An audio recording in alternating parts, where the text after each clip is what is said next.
Welcome to Easy Guitar. These are the quarantine lessons, and my name is John Austin. This is actually lesson number 3. And what I'm doing and what I hope to accomplish is that there are those of you who are, dealing with the pandemic and you've been looking for time to practice the guitar, learn music or whatever, and you got that guitar sitting in the garage, you're sitting in the corner somewhere, or maybe it's your child's guitar, or maybe it's your guitar, and you've just not been able to find a teacher or been able to, find the methodology for learning. And so I want to put together some lessons that were easy lessons that hopefully after 20 or 30 minutes of watching, you'll be able to make the guitar do something. And so this lesson I'm affectionately called Rock Medleys. Obviously I'm not playing the whole song, but these are just very feel-good kind of riff licks from songs that I grew up with in the 80s. And so we're gonna go through those and just see if that's something that gets your juices flowing for playing the instrument. I'm a firm believer that the art of learning the guitar is just picking the guitar up and playing. As a teacher, I always believe that people who are really gifted, the ability to play is already inside of you. I just have to initiate the flow of those thoughts and those ideas. And what I found individually as a person, that playing the guitar is like smoking crack. I've never smoked crack, but you get hooked on it. As a teacher, I just got to get you that first hit. And I know that's probably a horrible analogy, so forgive me for all those people who want to be politically correct. I'm not encouraging people to do drugs, but I am encouraging you to do music. So with that, we're going to get started. Let's go ahead and tune up. I'm just going to go through the notes, make sure we're in tune. First string is E. First string E. First string E. Second string B. Second string B. Second string B. Third string G. Third string G. Third string G. Fourth string D. Fourth string D. Fourth string D. Fifth string A. Fifth string A. Fifth string A. Sixth string E.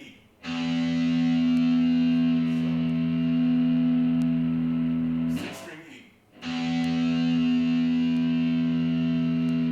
Sixth string E. Alright, so the first little riff / lick is from a song called Sweet Child of Mine. The guitarist's name was Slash. The other ones, I don't know the guitarist's name, I know the band's, but this song is called Sweet Child of Mine. And let's get to it. So the first note is going to be on the 4th string on the 12th fret. Okay, again, the 4th string on the 12th fret is the first note. Okay, the next note is going to be on the 15th fret of the 2nd string, and it's going to be this note. And I'm playing that with my pinky. So first note, second note, 15th fret, 2nd string. Okay. Third note is going to be the 3rd string, 14th fret. Again, third note is going to be 3rd string, 14th fret. And I'm playing that with my ring finger. So let's put those 3 notes together.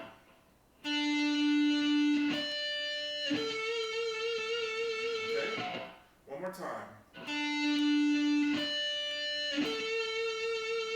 Okay, the 4th note is going to be the 3rd string and the 12th fret. Okay, so the 4th note is going to be the 3rd string, 12th fret. those four notes together and we'll have the first little phrase of that lick.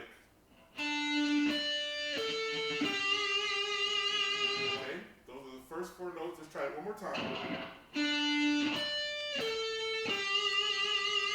so that's the first part of that phrase. The second part is going to be the 15th fret of the first string, and then the second note is going to be the 14th fret of the third string, and then the third note is going to be the 14th note of the first string, and then the 14th fret again on the third string. So that second little phrase is going to go just like this. 15 on the first string, 14 on the third string, 14 on the first string, and then 14 again on the third string. So let's play it one more time. And that's the second part. So let's put all those parts together.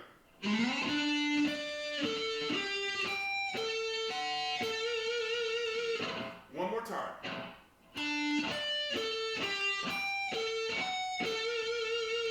And that basically is the whole riff, because now the only thing that changes through the progression of the riff is the starting note. So the first note that we start on is the first note of the first part of the riff, which is the 12th fret of the fourth string.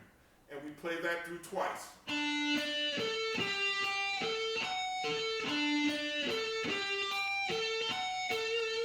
Now all we do is move the starting note to the 14th fret of the fourth string, and then we do the same riff.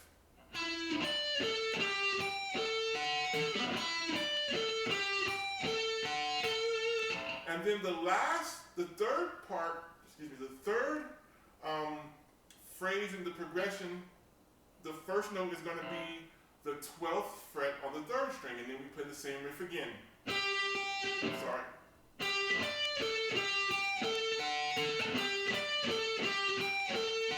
Then we go back to the beginning.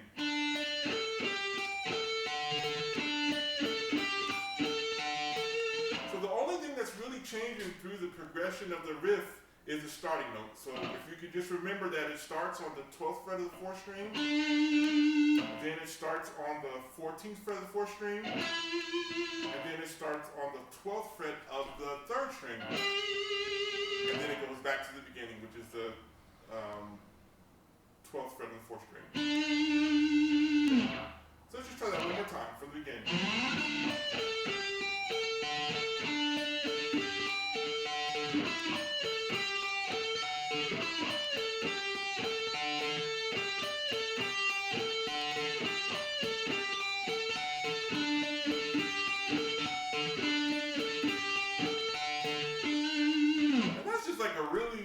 Good lick, but it's also something that if you were anyway cognizant of rock and roll in the 80s, people will recognize that riff, and so it's just something fun to play. The next riff comes from a band called AC/DC, and this song is called Back in Black. So the first chord is a power chord, and it is the 6th string open, and I put my first finger on the 2nd fret of the 5th string. So the 6th string open, my first finger is on the 2nd fret of the 5th string, and you get this chord. It's like a E chord. And I'm really only playing the 6th and the 5th string. Okay? So that's the first chord. The next chord is a D chord, which is really something that if you're not familiar with chords, it might seem technically advanced, but it's really not that hard to play. And all I'm doing is playing with my middle finger the 2nd fret of the 1st string, with my ring finger the 3rd fret of the 2nd string, and with my first finger the 2nd fret of the 3rd string. And I get this chord. Okay? So again, I'm playing the 2nd fret of the 1st string, the 3rd fret of the 2nd string, and then the 2nd fret of the 3rd string. And so that chord sounds like this. chords together, I'm playing that D chord 3 times. So one time on that E power chord, and then that D chord 3 times. Okay. From there, I'm going to play an A chord, which is I'm going to play with my pick from the open 5th string, and then I'm going to fret the 2nd fret on the 4th string, the 3rd string, and the 2nd string, and I get an A chord.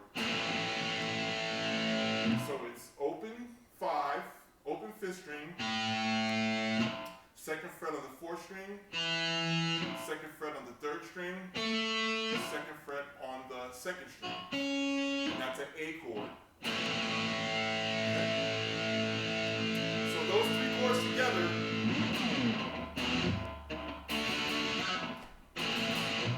okay, that's the first part of the riff. All right. From there, we have kind of a little blues lick, and it starts on the 3rd fret of the 1st string, and you play that 3rd fret and pull off to the open E. Okay, so it's going to be 3rd fret, and you're going to pull off to the open 1st string. Okay, then you do the same thing on the 2nd string, 3rd fret, and you pull off to the open 2nd string. Okay, so the first part of that little lick again is 3rd fret on the 1st string, pull off to the 1st string. Pull off to the 1st string open. Then you do the same thing on the 2nd string. You're going to play the 3rd fret, pull off to the 2nd string open. Okay.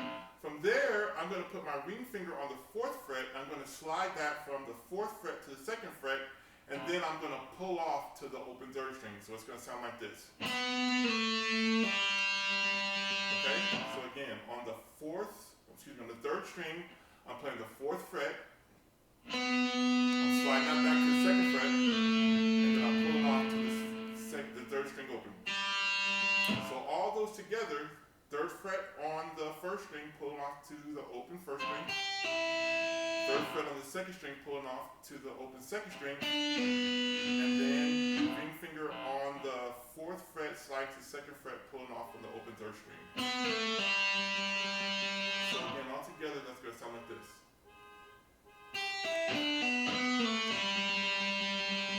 Okay. So let's go ahead and take that from the beginning.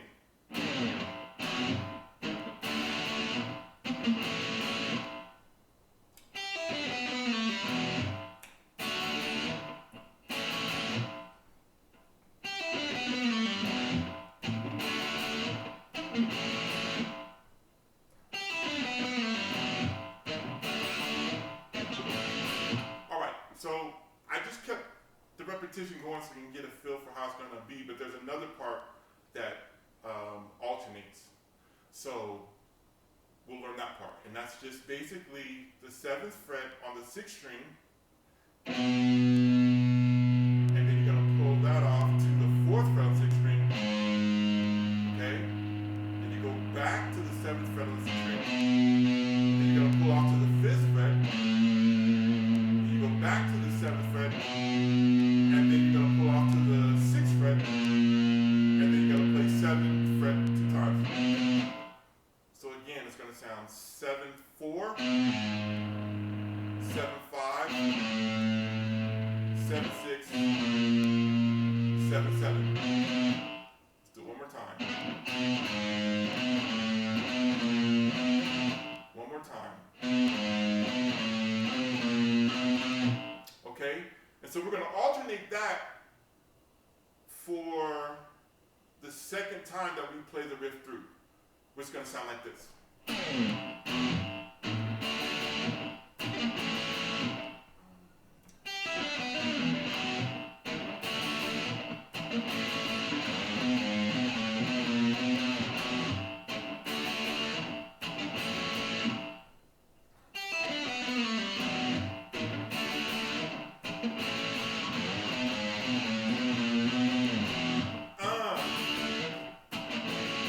So good.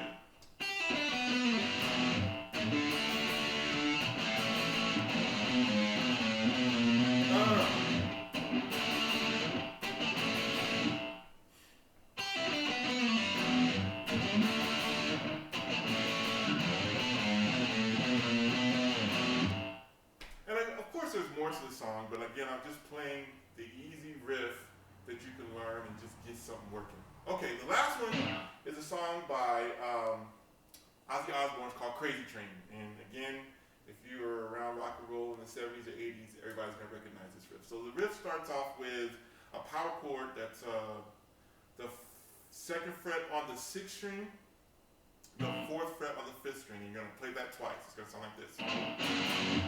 Okay, so again, that's the 2nd fret on the 2nd string, 4th fret on the 5th string. It's going to sound like this. Okay, you're going to move that whole power chord up to the 5th fret. So now you're going to have your first finger on the 5th fret of the 6th string, the 7th fret of the 5th string, and you're going to play that twice.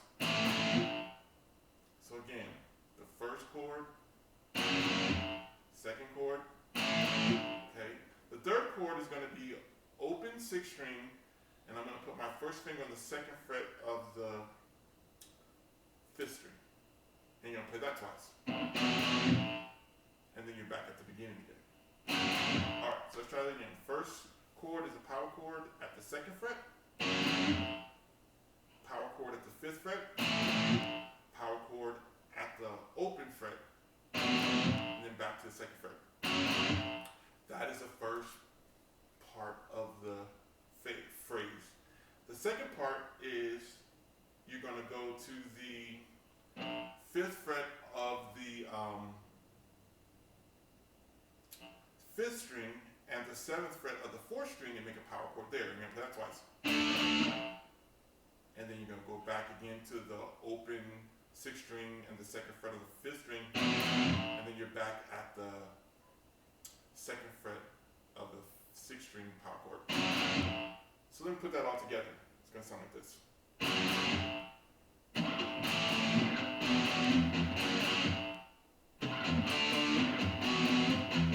Now you can hear I'm adding some ghost choke notes in there too. You can do that too if you want to.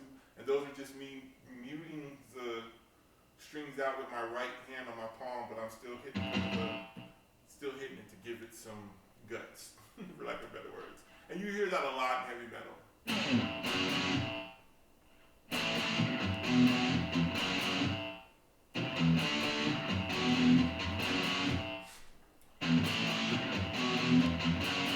Okay, so that's the first part of the riff. The second part is going back to that 5th fret on the 5th string, 7th fret on the 4th string. You're going to play that one time, that's a power chord. And then you're going to move that whole power chord up a whole step to the 7th fret and the 9th fret. 7th fret on the 5th string, 9th fret on the 4th string. And you play those one each. And that's going to take us into the next part of the riff. So let's play that all together again.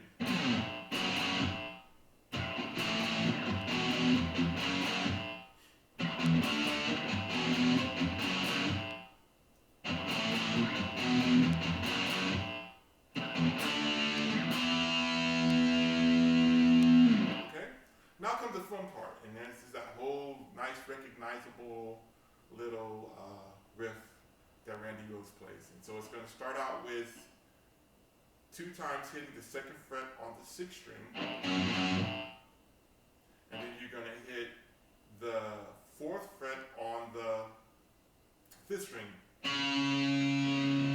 once, and then you're going to go back to the 2nd fret of the 6th string. It's going to be here. Okay? That's the first part. So it's 2 times again on the 2nd fret of the 6th string, 1 time on the 4th fret of the 5th string, and then 1 time on the 2nd fret of the 6th string. The next note is going to be with my pinky, 1 time on the 5th fret of the 5th string, and then 1 time back on the 2nd fret of the 6th string. Okay? So far we've got one more time. Okay, from there all we do is go back to the 4th fret 1 time, and then we're back to the 2nd fret on the 6th string. It's going to sound like this. That's the first part of that phrase. We're going to play one more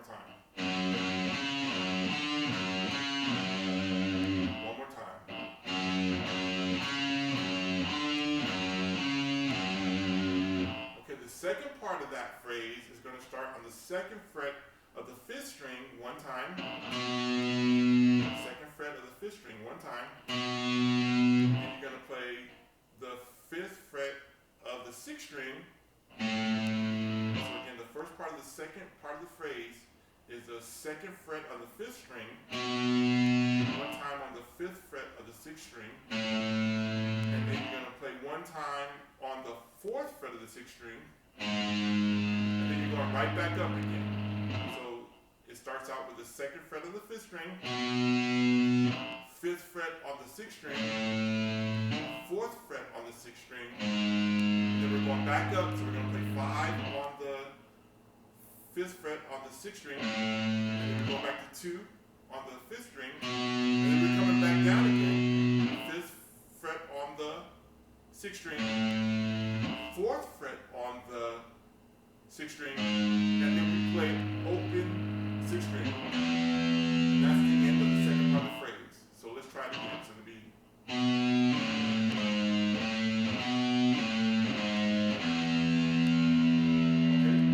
the second part and the first part together. So it's going to sound like this.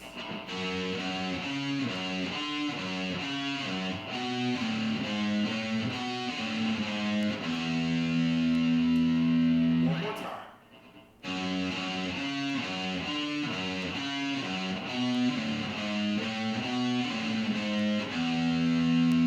That's basically the whole riff. So I'm going to play it all the way from start to finish.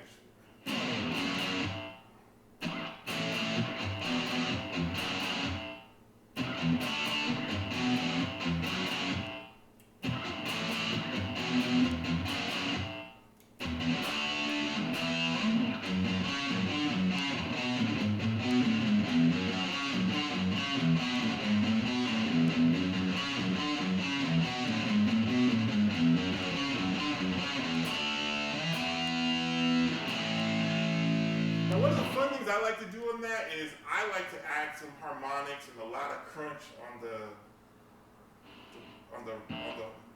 choking it. So you can do something like this.